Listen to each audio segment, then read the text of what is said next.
सोलापूर जिल्हा परिषदेच्या सीईओ मनीषा आव्हाळे यांची पुण्याला बदली, कुलदीप जंगम नवे सीईओ।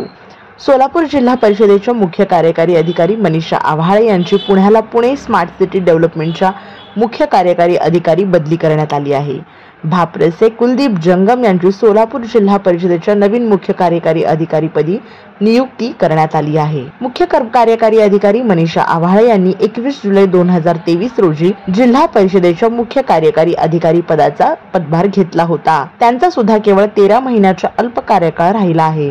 आव्हाळे यांच्या काळात मुख्यालय दुरुस्ती आणि सुशोभीकरणावर भर देण्यात आला। यापूर्वी आव्हाळे यांनी उपविभागीय अधिकारी क्रमांक 2 या पदावर 2 वर्ष कार्यभार पाहिला होता। विधानसभा निवडणुकीच्या तोंडावर त्यांना सोलापूर जिल्ह्यात 3 वर्षे सेवा पूर्ण झाल्याने ही बदली झाल्याचे सांगण्यात येत आहे।